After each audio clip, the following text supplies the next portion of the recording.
নমস্কার। যুক্তি তর্ক সঙ্গে অর্কই আপনাদের স্বাগত। আপনাদের সঙ্গে আমি অর্কপ্রভ সরকার।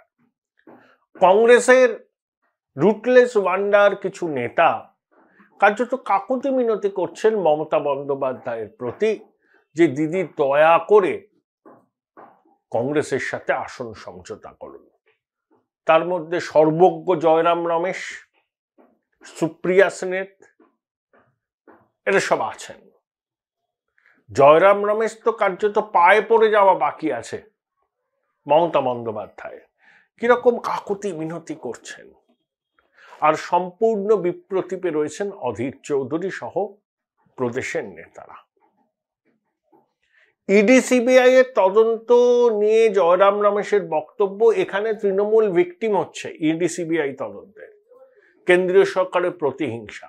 আর অধীর বাবু বলছেন ইডি সিবিআই যে তদন্ত করছে তদন্তের গতি বাড়ানো উচিত এই রাজ্যে। বামপন্থীরা বলছে আদালতের নির্দেশে তদন্ত হচ্ছে। আসলে আমার যেটা মনে হয়, জয়রাম রমেশ মতো নেতারা যাদের গণভিত্তি নেই, যারা সবসময় পিছনের দরজা দিয়ে সংসদে যেতে চান, মানে উচ্চ কক্ষে যেতে চান, জনগণের দ্বারা নির্বাচিত হওয়ার হিম্মত ধক নেই, এই সমস্ত লোকগুলোকে নির্বাচনে দাঁড় করানো উচিত কংগ্রেস। তাহলে এরা বুঝতে পারবেন কত ধানে কত চাল। এই প্রেক্ষিতে মমতা বন্দ্যোপাধ্যায় কোলাকুলি বলে দিয়েছেন যে তিনি একাই লড়বেন, তিনিই কাপি বিজেপি কে হারাতে। তার সঙ্গে নাকি কংগ্রেসের সম্পর্ক ভালোই ছিল, বিষিয়ে দিয়েছে সিপিএম, যে সিপিএম শূন্য থেকে নাকি মহাশূন্যে যাবে। সেই সিপিএম এর এত ক্ষমতা যে কংগ্রেস থেকে আপনার দলের জন্ম, সেই কংগ্রেসের সঙ্গে আপনার সম্পর্ক বিষিয়ে দেবে। আসলে রাহুল গান্ধীও মমতা বন্দ্যোপাধ্যায়কে রাজনৈতিকভাবে বিশ্বাস করেন না। পারিবারিক সম্পর্ক থাকতে পারে, হাই হ্যালো হতে পারে, দিদিকে সম্মান করলেন, নমস্কার করলেন, টফি দিলেন, বিস্কুট খেলেন, কিন্তু যখন মমতা বন্দ্যোপাধ্যায় দূত হয়ে অভিষেক বন্দ্যোপাধ্যায় রাহুলের কাছে যান সকালবেলা যে বাম সঙ্গ ত্যাগ করার আর্জি নিয়ে, তখন রাহুল তাকে আশ্বস্ত করেননি। তখনই মমতা বন্দ্যোপাধ্যায় খুব রাগ হলো। তিনি মুম্বাইতে ইন্ডিজোটের বৈঠকে, সাংবাদিক বৈঠক না করেই চলে এলেন। তার নাকি বিমান ধরার তাড়া ছিল, তিনি তো ব্যক্তিগত বিমানে গিয়েছিলেন। তারপরে হঠাৎ করে মল্লিকার্জুন খাড়গের নাম ইন্ডিজোটের সভাপতি হিসাবে ভাসিয়ে দিলেন, কংগ্রেসের সঙ্গে কথা না বলে। যেই রাহুল গান্ধী অভিষেক বন্দ্যোপাধ্যায়কে খুব একটা গুরুত্ব দেননি, মমতা বন্দ্যোপাধ্যায় কংগ্রেস বিরোধিতার রাস্তায় হাঁটলেন। এখন তো তাকে করতেই হবে, কারণ প্রভাবশালীদের জেল যাত্রা আটকাতে বিজেপিকে এই বার্তা তাকে দিতেই হবে যে তিনি রাহুল গান্ধীকে ইঞ্চিতে ইঞ্চিতে বুঝে নিচ্ছেন, কোনো স্পেস দেয়নি। তাহলে কংগ্রেসের সঙ্গে বামেদের জোটের সম্ভাবনা উজ্জ্বল। সঙ্গে বোধহয় আইএসএফ ও যোগ দেবে। অধীর বাবুর আইএসএফ সম্পর্কে অতীতে যে অ্যালার্জি ছিল, সেই অ্যালার্জি নেই। তিনি বলেই যে নওশাদ যদি ডায়মন্ড হারবারে দাঁড়ায়, সামান্য ক্ষমতা হলেও তিনি সর্বান্তকরণে সমর্থন করবেন। আসলে ন্যাড়া তো একবারই বেলতলায় যায়, বারবার তো যায় না। কংগ্রেস তো 2009 লোকসভা নির্বাচনে তৃণমূলের সঙ্গে সমঝোতা করেছিল। 6টা লোকসভার আসন জিতেছিল, তৃণমূল 18টা জিতেছিল। 2011 বিধানসভা নির্বাচনে মমতার দাবি মেনে সোনিয়া গান্ধী মানস ভূঁইয়াকে কার্যত নিরস্ত করেন 100টা আসনের লড়ার ক্ষেত্র থেকে। কংগ্রেস 65টা আসনে লড়ে, 42টা আসন পায়। মমতা মন্ত্রিসভায় সামিল হন, মানসবাবু সেচ মন্ত্রী হন, আরো কয়েকজন মন্ত্রী হয়েছিলেন, অধীর ঘনিষ্ঠ মনোজ বাবুও মন্ত্রী হয়েছিলেন। মমতা ইউপিএ 2 থেকে বেরিয়ে আসেন, কংগ্রেসও বেরিয়ে আসেন। তারপর 16 সালে বাম কংগ্রেসের জোট, 19 সালে দুজনে আলাদা আলাদা লড়লেন। তো যদিও বামেরা বহরমপুরের ডালুবাবুর কেন্দ্রে প্রার্থী না দেওয়ায় কংগ্রেস জিততে পেরেছিল। 21-এ আবার একজোট হয়ে লড়লেন। এবারও আবারটা লড়ার সম্ভাবনা তৈরি হচ্ছে একজোট হয়ে, সমঝোতা করে। এখানে দুটো প্রশ্ন আছে। বামেদের ভোট কংগ্রেস প্রার্থী পায়, কিন্তু কংগ্রেসের ভোট বামেদের দিকে অনেক ক্ষেত্রে যায় না, কারণ বাম এবং কংগ্রেসের মধ্যে মতাদর্শগত লড়াই ছিল এবং দীর্ঘদিন বামেরা এই রাজ্যে কংগ্রেসের বিরুদ্ধে লড়েছে, কংগ্রেসও বামেদের বিরুদ্ধে লড়েছে। বামেরা যখন ক্ষমতায় ছিলেন তখন তাদের হাতে বহু কংগ্রেস কর্মী অত্যাচারিত হয়েছেন, বাড়ি ছাড়া হয়েছেন, খুন হয়েছেন, পুকুরের জলে পলিডল মিশিয়ে দেওয়া, ধোপানাপির বন্ধ করা, এইসব অনেক কাণ্ড ঘটনা ঘটেছে, সব আমরা জানি। তাই কোর কংগ্রেসীদের পক্ষে রাতারাতি বামেদের সমর্থনে পথে নামা, ভোট দেওয়া সম্ভব নয়। তারা আবার তৃণমূলের দিকেও যেতে পারছেন না। কেন? যে তৃণমূল ক্ষমতায় আসার পর যেভাবে কংগ্রেসকে দুর্বল করেছে সাংগঠনিকভাবে, জনপ্রতিনিধিদের প্রলোভন দেখিয়ে তৃণমূল কিনে নিয়েছে, নির্বাচিত পঞ্চায়েত জেলা পরিষদ ভেঙেছে প্রলোভন দেখিয়ে, ভয় দেখিয়ে, প্রশাসনকে কাজে লাগিয়ে। তাই কংগ্রেসের অবশিষ্ট যারা আছেন, যারা কংগ্রেসের পতাকাটাকে ধরে রাখেন, তারা কিন্তু তৃণমূলকে পছন্দ করেন না। তারা বাম এবং তৃণমূলের মধ্যে কম্প্যারিজন করেন। তারা এইটুকু জানেন যে বামেরা এতদিন ক্ষমতায় ছিল, রাজনৈতিক লড়াই হয়েছে, অত্যাচারিত হয়েছেন, খুন হয়েছেন বামেদের হাতে, কিন্তু কংগ্রেস কোনো জেলা পরিষদ জিতলে বামেরা ভাঙেননি, কংগ্রেসের জনপ্রতিনিধিদের বামেরা কিনে নেননি। Join Indian Institute of Hotel Management now. Right choice, right decision. হয়নি। মিথ্যা মামলায় হয়তো পড়া হতো, কিন্তু এই প্রপোর্শনে নয়।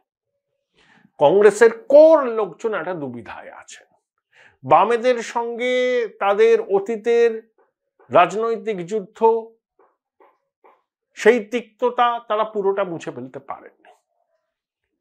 আবার তৃণমূলকে সমর্থনের প্রশ্নে তারা দ্বিধা বিভক্ত, কারণ তারা মনে করেন কংগ্রেসের ক্ষয় মানে তৃণমূলের বৃদ্ধি, এবং তৃণমূলের 12 বছরের জমানায় কংগ্রেস ক্রমশ ক্ষয়িষ্ণু হয়েছে। বামেরা চাইছেন যে লোকসভা নির্বাচনে খাতা খুলতে, একটা রেসপেক্টেবল পার্সেন্টেজের ভোট পেতে। কারণ পশ্চিমবাংলায় বামেরা শূন্য থাকলে সর্বভারতীয় স্তরে তাদের প্রাসঙ্গিকতা, গুরুত্ব এখন অনেক কম।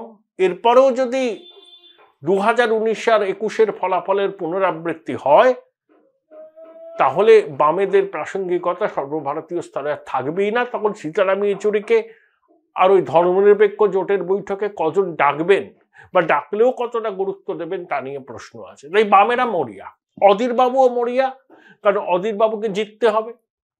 বাম সঙ্গ পেলে, বামেরা ওখান থেকে প্রার্থী না দিলে তিনি ভালো লড়াই করতে পারবেন। 2019-এও তাই হয়েছিল। অনেকে বলেন বিজেপির সঙ্গে তার একটা বোঝাপড়া আছে, সেজন্য বিজেপি এই বহরমপুরে দুর্বল প্রার্থী দেয়। বাম, কংগ্রেস যদি এবং আইএসএফ যদি একটা কার্যকরী সমঝোতা হয়, অন্তত মালদা, মুর্শিদাবাদ, উত্তর দিনাজপুর, নদিয়া এবং পুরুলিয়া জেলায় একটা ভালো লড়াই তারা দিতে পারবে। দেখুন, সংখ্যালঘুরা মানে মুসলমানরা একটা বড় অংশ তৃণমূলকে বিজেপি বিরোধী লড়াইয়ের বিশ্বাসযোগ্য মুখ বলে আর মনে করেন না। তারা জানেন তৃণমূলের বিজেপি বিরোধী আস্ফালন অনেকটা লোক দেখানো, ভিতরে ভিতরে সবসময় বিজেপিকে বার্তা দেয় তৃণমূল। আর দুর্নীতির এত অভিযোগে শাসক দল বিদ্ধ, তাই তারাও এই বিশ্বাসটা করতে শুরু করেছেন যে প্রভাবশালীদের জেল যাত্রা আটকাতে মমতা বন্দ্যোপাধ্যায় বিজেপিকে যে কোনো ধরনের বার্তা দিতে পারেন। এই যে রাহুল গান্ধীর ন্যায়যাত্রাকে আটকাতে মমতা বন্দ্যোপাধ্যায়ের প্রশাসনের যে সক্রিয়তাটা মুসলমান ভাই বোনেরা ভালোভাবে নেননি। মুর্শিদাবাদে রাহুলের ন্যায় যাত্রায় মানুষের ঢল নেমেছেন। হ্যাঁ, হতে পারে রাহুলকে চোখের সামনে দেখতে, ছবি তুলতে। রাজীব গান্ধী যখন 87 সালে বিধানসভা নির্বাচনের আগে এই রাজ্য চষে পেরেছিলেন, মধ্যরাতে তাকে দেখতে কাতারে কাতারে মানুষের ভিড়। বিধানসভায় ফলাফল বেরোলে দেখা গেল বামফ্রন্ট 254টা পেয়েছে আর কংগ্রেস পেয়েছে 42টা। কিন্তু 87 আর 2024-এর মধ্যে প্রায় 4 দশকের ব্যবধান। তাই রাহুল গান্ধীকে দেখতে ভিড় হোক বা সমর্থন করতে ভিড় হয়েছে, এবং সংখ্যালঘুরা মুসলমান ভাই বোনদের একটা বড় অংশের মনে মমতা বন্দ্যোপাধ্যায়ের রাহুলের ন্যায়যাত্রাকে আটকানোর এই প্রয়াস তারা ভালোভাবে নেননি। তারা অন্তত এইটুকু জানেন যে দেশের নির্বাচনে কংগ্রেসকে ভোট দিলে কংগ্রেস আর যাই করুক বিজেপির সঙ্গে যাবে না, বামেরাও যাবে না, কিন্তু তৃণমূল তাদের ভোটটা নিয়ে পরোক্ষে বিজেপিকে সাপোর্টও করতে পারে, কারণ তৃণমূলের বিজেপির সঙ্গে ঘর করার পূর্ব অভিজ্ঞতা আছে। তাই বাম কংগ্রেস আইএসএফ এর জোট হলে মালদা, মুর্শিদাবাদ, উত্তর দিনাজপুর, পুরুলিয়া, দক্ষিণ 24 পরগনার একটা অংশে ভালো লড়াই দেবে, এবং মুসলমান ভাই বোনেদের ভোট একটা বড় অংশ যদি এই বাম কংগ্রেস আইএসএফ এর জোটের দিকে যায়, তাহলে তৃণমূলের কপালে অসীম দুঃখ আছে। বাংলাতে ভোটে মেরুকরণ হয়েছে, অস্বীকার করে লাভ নেই। হিন্দু ভোটে 54% বিজেপি পেয়েছিল 21-এ। সেই হিন্দু ভোটের কনসলিডেশন আরো বাড়বে। মমতা বন্দ্যোপাধ্যায় 21-এ 100টা মুসলমান ভোটের মধ্যে 91টা পেয়েছিলেন। সাগরদিঘির উপনির্বাচনের ফলাফল দেখিয়ে দিলেও মমতা বন্দ্যোপাধ্যায়ের সেই মুসলিম জনভিত্তিতে বড়সড় ফাটল ধরেছে, ধর্ষণ নামলেও ফাটল ধরেছে।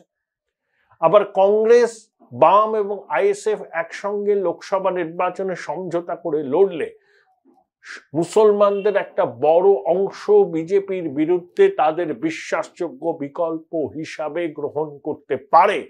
সেক্ষেত্রে মমতা বন্দ্যোপাধ্যায়ের নির্বাচনী বিপর্যয় অবশ্যম্ভাবী। তাই বাম, কংগ্রেস এবং আইএসএফ জোট পশ্চিমবঙ্গের রাজনীতির খেলাটা কিন্তু জমিয়ে দেবে, এবং নওশাদ সিদ্দিকী যেভাবে তরুণ মুসলমান ভাই বোনদের সমর্থন পাচ্ছেন, ডায়মন্ড হারবার লোকসভা কেন্দ্রে কয়েকদিন আগে তিনি গিয়েছিলেন, স্বতঃস্ফূর্তভাবে মানুষ তার কথা শুনতে এসছেন। তিনি একে ফুরফুরা শরীফের পীরজাদা এবং রাজনীতিতে দিনের পর দিন পরিণত হচ্ছেন। তাহলে বাম কংগ্রেস আইএসএফ জোট পশ্চিমবঙ্গের লোকসভা নির্বাচনে অনেক ক্ষেত্রে নির্ণায়ক ভূমিকা নিতে পারে। আপাতত এইটুকু বাম কংগ্রেস আইএসএফ জোটের ভবিষ্যৎ নিয়ে বলা যায়।